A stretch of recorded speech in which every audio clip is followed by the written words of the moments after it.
Welcome to another episode of Jay Leno's Garage. Car we're featuring today, 1970 Porsche 914-6. I think this is one of the least understood cars that you could possibly buy, and underappreciated until recently. Now they're coming back into the, well, the last couple of years, people have realized what you have here. This is a racing version with a Carrera engine. We'll get into it in just a minute here. But I've always been fascinated by these, mid-engine. And when it came out, it was marketed as kind of, some places sold it as a Volkswagen, some places as a Porsche. It was just this weird positioning. Nobody knew what to do with this car. They didn't want something to threaten the 911. So it was interesting. The 914s were nice, and they were sold by VW dealers, which didn't help the sort of racing heritage part of it. But let's bring a man in who has raced this car extensively. He's written for Motor Trend, excellent journalist. You know, so few guys can transfer the racing experience to the printed page. And he does. He does a great job. He's written for Motor Trend for years, as well as Randy Pobst. Randy, come on in. How are you, my friend? Hey, Jay. It's so great to be in Jay Leno's Garage. Well, it's nice to have you blown away. Well, thank you. Now, give us some of your credits. You've done Le Mans, right? Well, I never did Le Mans. Oh, you didn't do Le Mans? But we won at the Rolex 24 twice. Okay, there Porsches. you go. Yeah. And I won about 90 pro races. Yeah. And I drove with factory contracts for Porsche, Audi, Mazda, and believe it or not, Volvo. Okay, and that's just this week. So that shows you how unbelievable. Yeah. And where does this car come from? Who's collecting? It's the. This is part of the Alpha Lux collection. Okay, Alpha Lux. And I got to drive this car at Laguna Seca just a few weeks ago.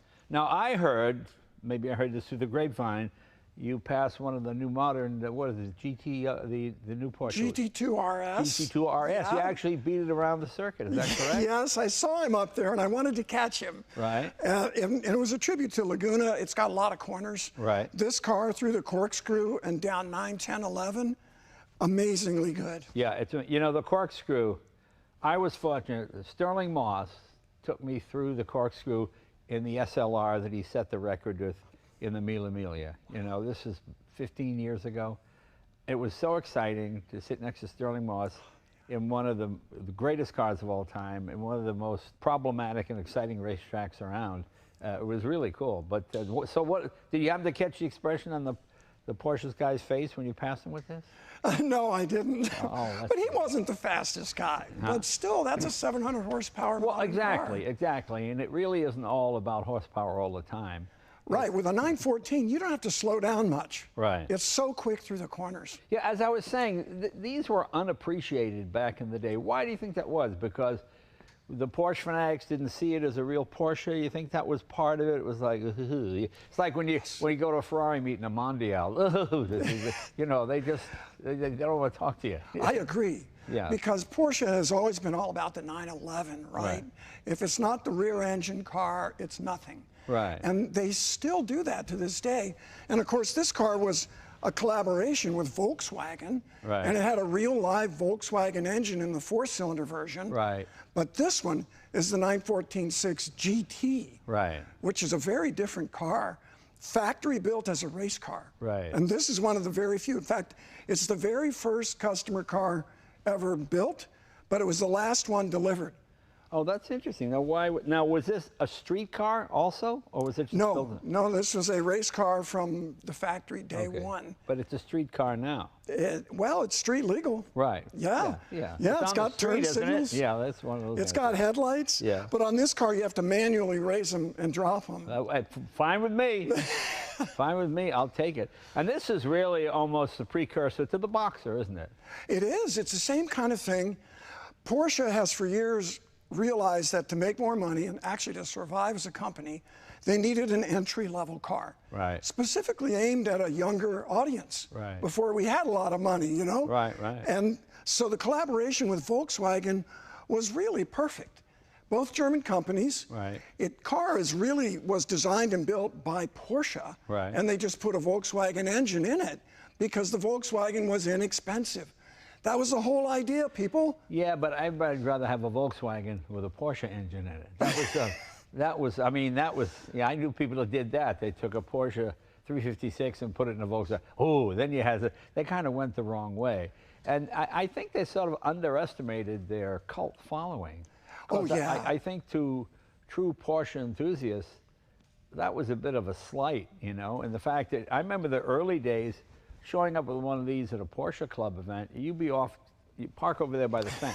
You know what I mean? True. I mean, it's true. It's true. Yes. I mean, now it's coming into their own a bit because now you have Porsche SUVs and electric cars and every other kind of thing. So they're getting a bit more tolerant. But design-wise, the styling, I think, was a bit off-putting, too. It didn't look like Triumphs and MGs and Alpines and all the other sports cars. It was just such an odd, different-looking car. I've been thinking about that. Yeah, and I got a theory. Go ahead. Square. It's angular, especially the nose. Look, Yeah. it's square. Well, Sports cars, especially in the 60s Yeah. and early 70s, they always had a pointy nose. And they were sensuous.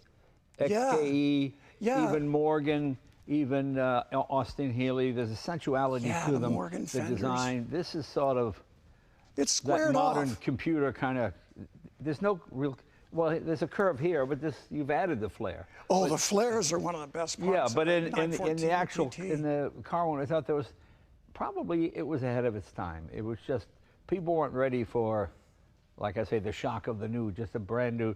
It doesn't look like anything else they built before or after. And why is that? Yeah, Where's the engine? right. It's in the Until middle. this car, the only place you found a mid-engine pretty much was Ferrari. Right. And Ferrari's all about the curves. And the other square bit on a 914 is right here. Yeah. But the later cars like the MR2, the Fiat X19, other mid-engine cars, they always had them squared off because Right. you needed to get to the Right. engine compartment. Right. Right. Except now, like a Porsche Cayman, you can't get to the engine compartment. Yeah. It's completely covered up by that fastback. So this has the Carrera 6. Now I measure when you bought the 914 had the four-cylinder Volkswagen. The 914-6 had the six-cylinder engine, but it was only 10 or 15 horsepower more than the 914, right? So, Yeah, I they mean, were- why bother? This is the racing. How many horsepower on this? This is 220 horse. Okay, so now This okay. was a full-on race engine in Right, the GT okay. model. It was the same one that was in the Porsche 906, which is Right. that low, Yeah, kind of super race car they had. So the engine and the horsepower is for real. Yeah. And this is in a car that weighs actually way less than a 911. The GT car is only 1,940 pounds. I know, it's pretty amazing. Yeah, Yeah, it's light until we get in it. Yeah, I remember the ads for these. They were billed as, quote, secretary's cars, the 914. You know, get one for your wife, you know, second car, you know, not exciting sports car. It was just sold as commuter vehicle, got good mileage, you know, quirky, you know. That was the whole purpose, though, Yeah, right? yeah. Inexpensive. Because that Porsche six-cylinder engine, as you well know, is way more expensive than the Volkswagen was. Right, right, Even though in the 1914-6, you only got a little more power. right. But in the GT, it's a real race engine. And were these 4 speeds or 5 speeds? 5-speed, There were 5 close speeds. ratio. Yeah. Oh, even in 70 it was a 5 Yes, speed. Huh? which was kind of unusual, and so were the four-wheel disc brakes. Yeah, the only people with a 5 speed were really Alfa Romeo. Yeah, That was the only one. and good old Fiat. And Fiat, yeah, because I remember when you bought a Mustang or a Firebird, it came with a 3-speed manual, then you paid extra for the 4-speed and extra for the automatic, you know. That was, the automatic was the seen as, oh, that's the top of the line. That's what you want to have. Why shift when you can, you know, do it yourself? Exactly. You can have your arm around your girlfriend. Now let's take it from front to back. Now we got our pins out of here. What am I going to see when we open this hood? You're going to see a lot of gas tank, for one. Okay, These were endurance racers. right. If I can How big a unstick tank it. did they have? Well, 914. Wow, that is a big tank. Yeah, the What's it- 914-6 GT, Well, that looks to be, what, 18 gallons? 26 and a half. Oh, it is 26 and a half. Okay, yeah, that's it. This was an endurance racer. Right. In fact, a 914-6 GT, just like this, finished 6th overall at Le Mans Wow. in 1970. Wow. The only cars that beat it were 917 Porsches and 512 Ferraris, and then 914. That's pretty Right. amazing.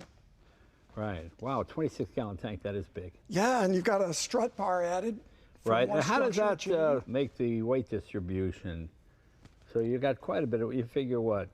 What's gasoline? 6 pounds? 6.7 pounds a gallon. Yeah, 7 pounds a gallon, 20. Okay, that's a lot of weight. That's a lot. Having a fat guy 150 sitting on pounds. your front fender, yeah.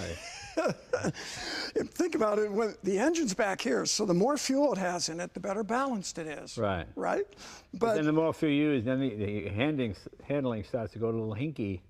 A little bit like Formula One cars, they're Right. always faster on low tanks. Right. And this car is light enough that this was 10%, oh, not quite, but 10% of the weight, 8% of the weight. Yeah, yeah, it's pretty amazing. Yeah, it's a lot of fuel. But guess what? It's good to stay out a long time. Because Yeah. if you're sitting still in the pits, you're not turning laps. And they only built 16 of these from the factory, correct? Yes, Are and they- this is the very first one they built for a customer. There were two shops at Porsche at the time. There was a customer building shop called Works One, Right. Works One, and this was the first one they built, but the last one they delivered because the customer, who was Swiss, wanted some custom changes. You know, it's so fascinating when and you can Google it and see it now. When you get on Google and you watch some of the early Porsche factory stuff from 1970, but it's in black and white, so it looks like 1942. It just seems so I just watched one on the 4Cam, and it seemed like 100 years ago. You know, technicians with like ties and coveralls, you know, just something you just don't see anymore. When I drove for Porsche, something I heard from them, this was in 2001, Right. was we are a small company. We're a small company. And they were. Yeah. And they're a lot bigger since they started making SUVs. Right. Right. But imagine in the 50s or even in 1970, it really was a group of technicians, you know, that probably weren't six Well, I guys can remember there when, building this. what was his name? Schultz, the president, the American president? They didn't go out of business, but they came pretty close to discontinuing the 911. In the early 90s. Yeah. Yeah. Oh, yeah, maybe it was that late. I thought 80s, but yeah, you probably, and he really fought, because I don't think the Germans had any idea how much Americans loved the 911. Yes. You know, but Porsche really never sold more than 60,000 cars a year, which sounds like a lot until you realize that's a good weekend at a Ford dealer. You know? You know, so yeah. It's true.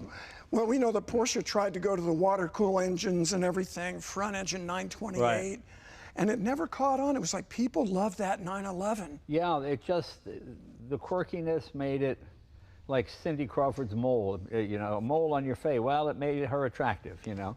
And that rear engine, I think to people's minds, if you could handle one of those, ho, you were a real driver. So that all, you know, the James Dean and the accident, and more recently Paul Walker, sadly, the same thing where there becomes a As mystery. a passenger. Yeah, yeah, that's right. He wasn't driving. I know. Yes. And there's a mystery about the vehicle, about being, you know, they used to say in the 60s, before they canceled subliminal advertising, cigarette companies would have the word cancer come up on the screen.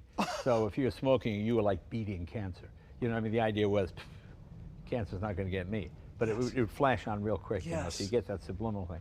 So I think that's kind of what happens when cars become legend, you know, for something that you wouldn't. I mean, OJ's Bronco, it's just a Bronco. Yes. But, where is it? I want to drive it, I want to find it. You know, That's a people real look at it. interesting point when it comes to the 914. Yeah. The 911 had that rear engine. It's not as well balanced. This is a better balanced car. It actually, in most ways, it handles better than a 911. Yeah, but if you could handle a But 911, you're a man. then You're a driver. But I mean, yeah, as silly as that all sounds, I think there's probably That was part of it. there's something to it. This was a better balanced car. And in some ways, look, at Le Mans in 1970, it beat the 911s. Yeah. And for Porsche, that was maybe a threat to their car that is their icon. And that still happens to this day. They never let the Cayman, a mid-engine, lower-priced car, get this big an engine as the 911s. Yeah, just that old school. You know, my brother was 10 years older, and my mother was worried that the younger brother might be more successful. She would say to me, just because you can't be more successful than your big brother. That's the big brother. Yeah, you know, Really? just the one that came first. That's what it is. Just those old school kind of. Know your place. Yeah, yeah. There's something to it, and this obviously did not know its place. I mean, I remember you used to see 914s for a couple of $1,000s. Yeah. I mean, couldn't give them away. Now they're being appreciated again. A lot. And I think a lot of people who are boxer owners and whatnot, go back and look at these fondly, like, oh, that's kind of the precursor to what I have. You know? Yeah, and let's go all the way back to the very first Porsche. Is it in this garage? No, it's not in my That garage. wouldn't surprise That's in me. Seinfeld's garage. But it's a mid-engine. Right. The very first Porsche ever built. Right. And why didn't they leave it in the mid-engine?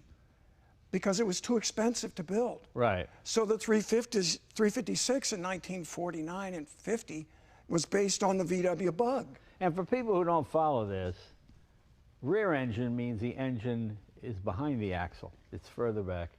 Mid-engine is any time the engine is in front of the axle. I mean, I have an SLR, which is a front mid-engine. The engine is literally right here. Comes right up, right under here. So that, but it's a front mid-engine. This is a rear mid-engine. Let's take a look at the engine in this thing. Okay. I know it now. There used to be a cover here, but this is open to. Yeah, it's just open for better cooling Right. and for better air intake, because this is actually where the cooling fan, it's an air-cooled engine. Right, right. It's where it gets its air, so they don't want to restrict it. So we can lift that up and get a better look at that. That's a beautiful, real really. live race engine. And these pop off, and that's just the air cleaners. Yeah. You have those on for street use, just pick up any dirt, debris, whatever. But Birds, insects. I know, it's so funny. It's so hard to sell something before it's time. And this is really an advanced design that people just weren't ready to accept. Absolutely It was too true. radical. You know, in the same sense, it's like the Avanti in 1963. People liked it. They just thought it was a little too odd, so they didn't buy it. But boy, they really liked it, you know. And now it's being seen as sort of an what do they call it? Post. What do they call it? Mid-century. Mid-century modern expression of an the expression of automobile. mid-century design and all. Yeah. But you can't sell something before it's time. That's pretty much what it is, you know. This car was designed to be modern. Yeah. Exactly like you say. And if you think about the equipment that was on every 914, mid-engine, four-wheel disc brakes, 5-speed gearbox, rack and pinion steering, Yeah. it was And the really a fact that step your forward. battery, and most modern cars, for some reason, this heavy battery, this bowling ball, literally, is always in the front fender on either side, just putting weight over the front wheels. And just, you know, try and hold a hammer, something out here for a couple hours and see how. Whereas here, it's all the weight is kept in the center of the vehicle. So it's interesting. You know, I never realized how important mid-engine design was until I drove a C8 Corvette. Because I found it literally turned on a center axis. The other car, Yes. you'd feel it plump. You know, it handled very nice. It was great. Yes. But the first time I turned the wheel, it literally went, I mean, I went right there, right now. Because I was Exactly. turning from the center, not turning from the front. You know, Right, right. Even though I was steering with the wheels. And that's what this does. So it just, people didn't really appreciate it. And I thought it was marketed terrible. To even have the VW badge on this seems somewhere that, you know, it's the reason Toyota has Lexus. It's the reason Honda has Acura. They go up to another level just so the customer. Remember when the Corvette, the first overhead cam Corvette, the ZR1 came out? It looked just like a regular Corvette, but it cost twice as much. So I you buy agree. one, and people go, "Why'd you pay so much?" Oh, see, this has what? You know, Exactly. Yeah, but That's very so cool. true. Just a beautiful design, just a beautiful engine. Triple throat carburetors. Yeah, So each cylinder has its own barrel, and that's part of how it makes 220 horse out of just 2 liters. Yeah, and your cams are almost below the axle, not quite. You know, it's so funny when you have an overhead cam. The reason the Corvette, the C7 handled so well, the cam was in the center block way down. When the cams are up here spinning, there's a gyroscopic effect that moves the top of the car. You know, so even this was ahead with that. I mean, that's why it was able to win, because of that. Everything is almost like an electric car. Everything is below Low, the axle. Yeah, yes. really fascinating. Low center of gravity makes a car fast on the racetrack. Yeah, just the design just made it look cheap. It just looked like a cheaper car. It was cheap. It was cheap. It yeah. replaced the 912, Yeah. which was essentially a Porsche with a Volkswagen engine. Right. But the VW Porsche in Europe was sold at VW dealers. Right. In the United States, it was never called that. It was just a Porsche. Right. But that engine, this, however, is a full-on Porsche race engine Yeah. that came in the GT. And how And much? this is the original engine, by the way. How much more expensive was this than the standard 914? Was Good it? question. I don't know. I don't know. Lot. There's probably a lot. Can we open this rear deck here? Oh, sure. Rear trunk here. Let's see. All manual. Any normal car, the sway bar is underneath the car, Yes. below. Yeah. Here, this thing is so low already, there's no room underneath it, so they put it on top. Yeah, that's only for the race car version. Right. I thought it was a Pennard rod of some kind. Yeah. No, okay. Yeah, it's an anti-sway bar. Okay. And then there are these structural pieces to add stiffness to the Right body. here, right. Yes, sir. Now, these are not in the normal 914, No, correct? sir. Right, okay. No, it's a pretty good-sized trunk in this road car. Right, And this is where the target top goes. Right, But of course, on this car, you don't take it off. You don't It's take better aerodynamically. right. And if it rains.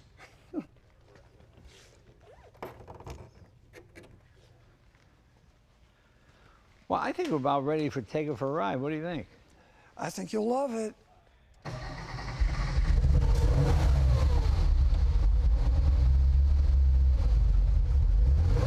Dog leg.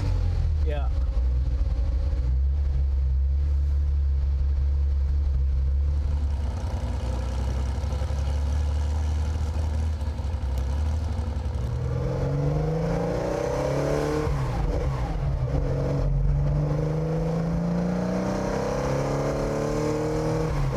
So it's got a lot of carburetor. Yeah. Because if you open them up at low revs, it doesn't want to Right, right. accept it.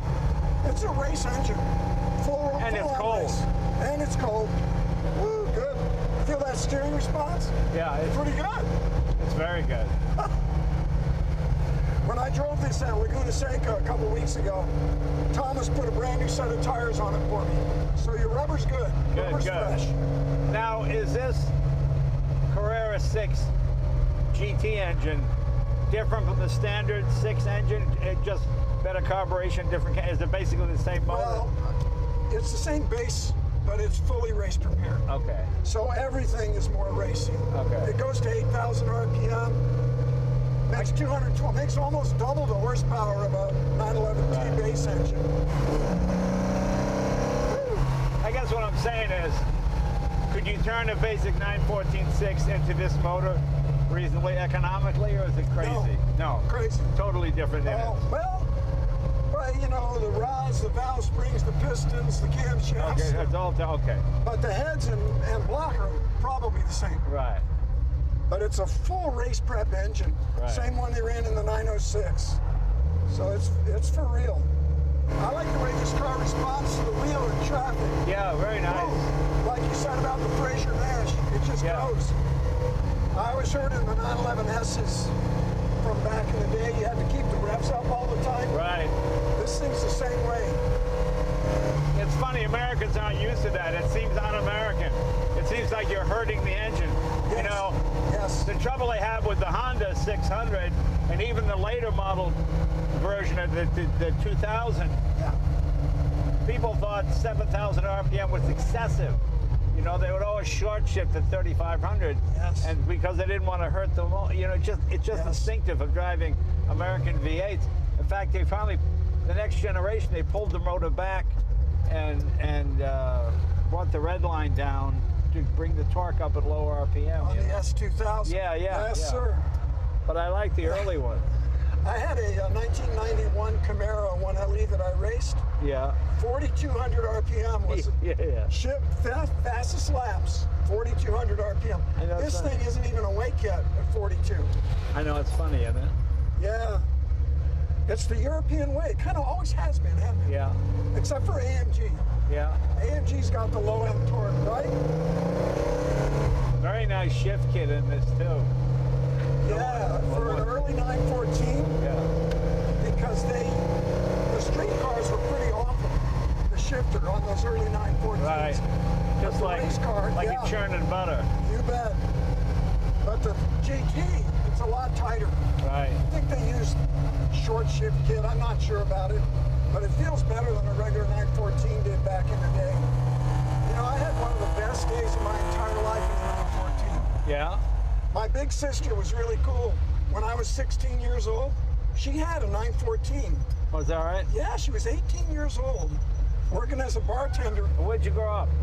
in Melbourne Beach, Florida. Oh, okay. She let me borrow it. And I took it to visit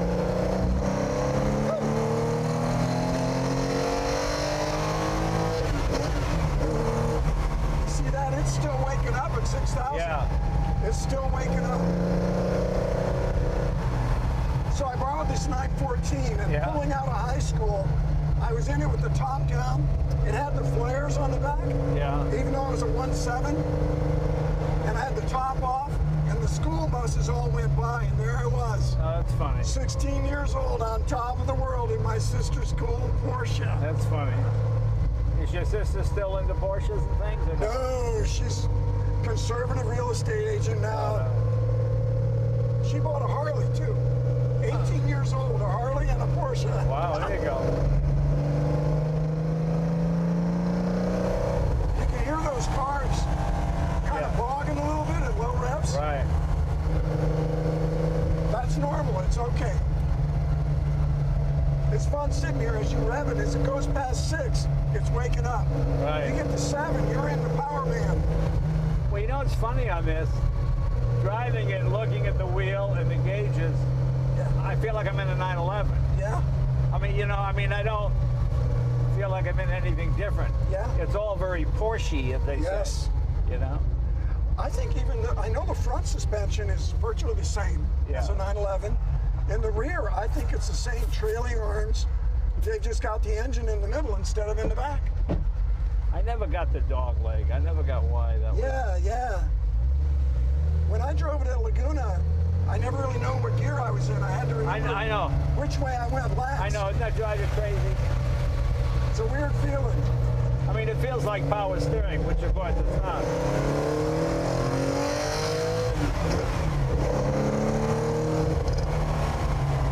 The carburetors got the intake noise.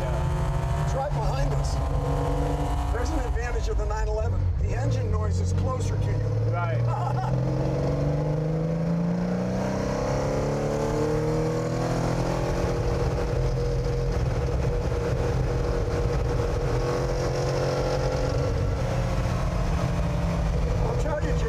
Second gear, right? Yeah. I think this car has the LENO'S gear. Yeah. Because when I ran Laguna, I never got out of fourth gear. Yeah. I never even got to fifth. And these things will do 149 miles an hour from 2 liters. Which was unbelievable back then. It was.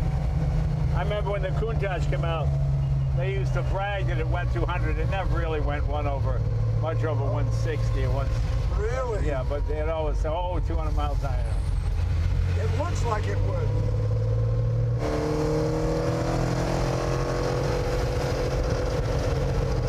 This car is so alive.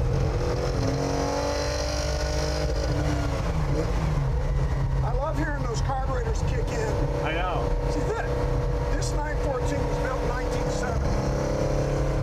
There's no electronic anything. 52 years old. 52 years old. But boy, it handles incredible. You like it? Balance. It handles like a modern car. This car works on the racetrack and the street. When I drove this at Laguna, I also drove an AMG GT3. Totally different. Yeah. The GT3 had these little paddle shifters. Right. Had anti-lock brakes. Has all this downforce. This car moves around a little bit, but it's really predictable. It's way more predictable than the 911 of the same era. And that's because of the mid-engine. We were talking about how this car is kind of square. The front is boxy, the roof line behind the Targa is boxy, but the drag coefficient is 0.36.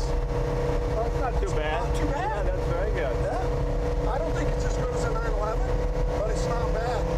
You could buy a kit back in the day to turn your 914 into a GT. I forget what they call it. They sold like 300 kits. This is not a kit. Right. This is the real deal straight from the factory. It would have been the same car, but this was a How many of the 16 remain? Good question. I don't know. Not many.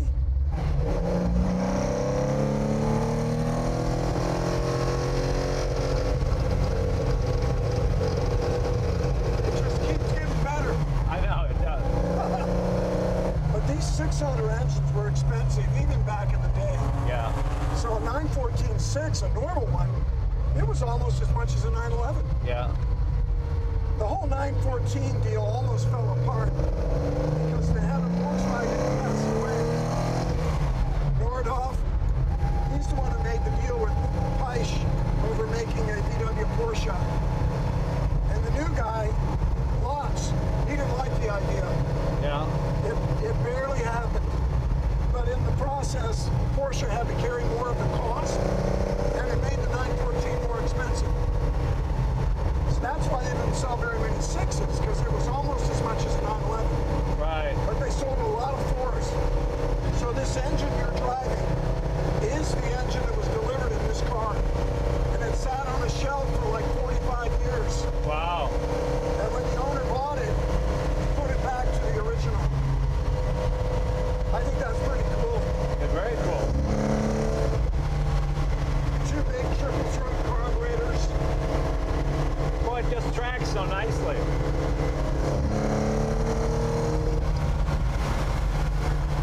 Yeah, give them an intake noise. When you race this little 2-liter, you got to keep it humming. Yeah. Yeah, I don't think if you were running Le Mans with this car, you'd probably never want it below 6. I'm in third gear. Yeah, you got 2 more. I know. And we're not even on the power band. I know. But in 1970, Le Mans had really long straightaways. I think the Mulsanne was 8 miles. No, it wasn't 8 miles, 3 miles. It just sings when the revs are It up. really does, doesn't it? It just sings. This is a car you need to spend hours in it Yep, to really appreciate it. yep. You see why it doesn't have a radio. Well, let's see if you give it a shot. I'll pull over up here and Oh, okay. let you take the wheel. Be curious. Great, thanks. Did you ever race? No, Why not? not good enough. I'll bet you are. I enjoy it. I like it. You know, my favorite guy was always Phil Hill Oh, because he yeah. had such mechanical sympathy for the cars. Yeah. Phil never broke a car, never got hurt, you know? And in that era, that is really something. That's what I mean. He could pull it and go, I think the wheel bearing on the right's a little tight. Yes. Oh, and it would be a little tight, you know? Did you know Phil at all? I met him once. I didn't know him. Oh, he was a great guy. I knew his son Derek a little bit when he was racing. Yeah, Derek, a nice guy too. Phil was a real thinking man's driver, wasn't he? Yeah. He was not like an aggressive guy, right?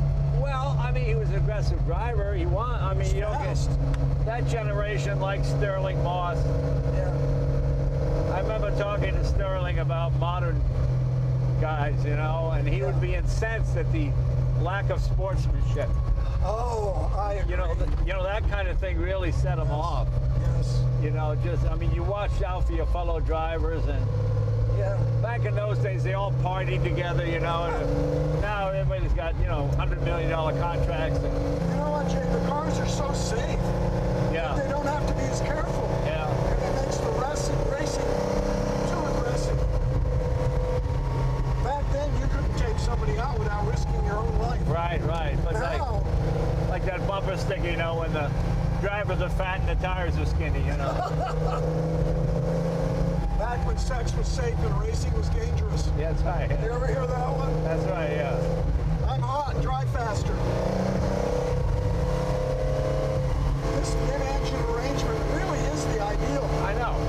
And this car, the deal with Volkswagen and the design were led by Ferdinand Porsche, Right. who was the son of the original Porsche. And I think he was working to make a statement, to build the best car he could. Right. And even with the Volkswagen engine, it was still a great handling car. Maybe even better than the 911. Yeah. You know, I was friends with Vic Elford. Did you ever meet Vic Elford? Yes.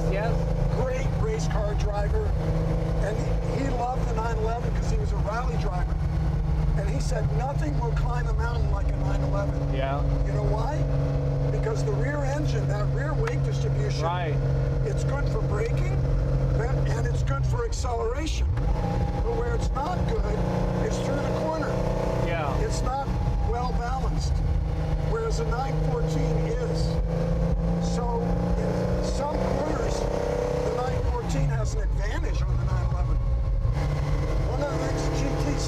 they got a big oil cooler up front. Right. Again, that's for the race engine. When you're revving this thing to 8 grand, it needs that oil cooling. I think I'm in third, but I'm in second. I know, you know, this feels like third. Wow, look at that hairpin. Woo. Now seeing a long corner like that, 914 way better than 911. In a long corner, because of the balance.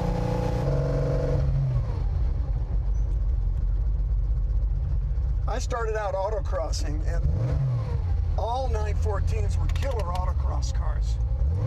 They won a lot of national championships. Well, we're going to pull over and let Randy drive it and show me how to drive this thing properly. Boy, it is a wonderful car. I mean, it is amazing how advanced this car is.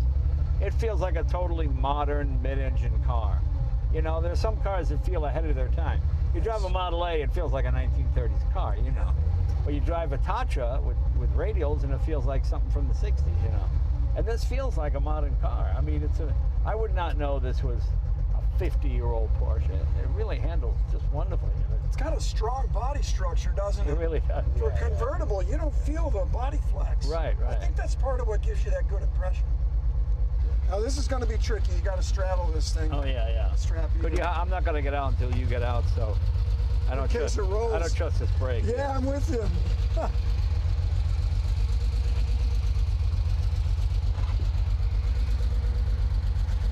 Okay, ready. She's holding a nice idle. It's not loading up. Yeah. Sounds good.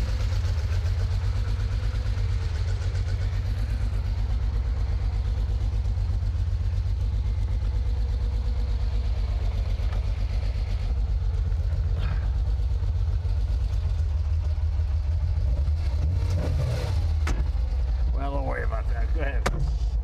You know, Jay, you're so humble. You are an expert. You drive so many cool cars, especially, I mean, the range from the old stuff to the new stuff. There's a lot of different stuff. You drive way more cars than I do. I go back to about 2009. Gotcha.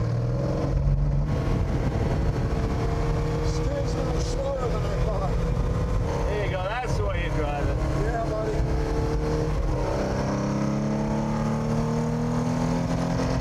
Oh yeah, that's how it's done. That's how it's done. Oh, it's so good in speed. Oh yeah. Very nice. That's how it's done.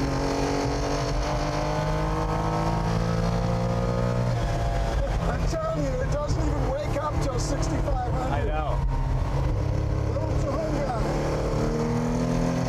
Yeah, there we go. Very nice. What do you drive every day on the street? I have a Camaro 1LE. Oh, okay. A 19. Mine is the 4-cylinder turbo. Oh, it's good, isn't it? I love it. It's You know, it's interesting. Yeah. Mustang had a 4-cylinder turbo a couple of generations ago. Yes, sir. And the V8, you know, and I had the V8, and I said, you know, they left them both here. I should drive the Ford just to say I drove it. And I loved it. It handled great. Exactly. I was stunned at how good the handling was. And with 306 horsepower, it was the exact same power as my Shelby GT350. You're 65. Yeah. Yeah. Woo. Very nice. So linear, everything, you know. Yeah. This is a purist driver's car. Yeah. No ABS, no power steering. Right. No nannies. It is all you. I'm driving, and that's the way I want it. I feel like I am the stability control. And I'm the airbag. Yeah. This is one of those cars that critics complain about who've never driven it. Yes. Well, almost nobody ever drove a GT. Right. I mean, I'm very impressed. Hey, Jay, I'm in 4th gear. Oh, there you go. Good. Let's go to 5th. Oh, yeah, it's got one. Yeah. Cruising gear. Oh, he wants me to go that gear. No, you went 3 to 4 just then. You weren't in 5th. 5th is down. I don't know where I fits us down here. It's all upside down and backwards. Come on, baby. What are you in now?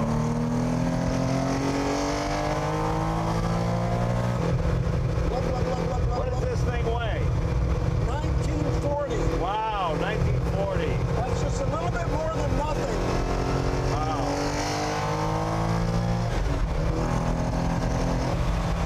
Randy, thanks for showing me how to drive this thing, and thanks to the Alpha Lux collection. They've got just wonderful stuff, and this is just one of 16 race cars built at the factory to race. Yet, as you can see, it's a perfectly tractable street car.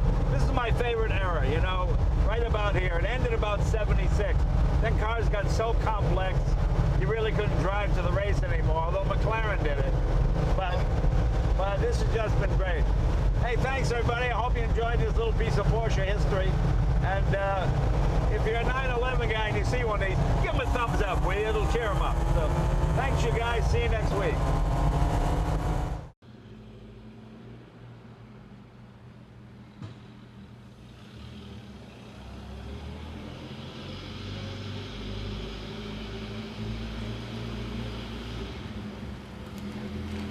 Mm-hmm.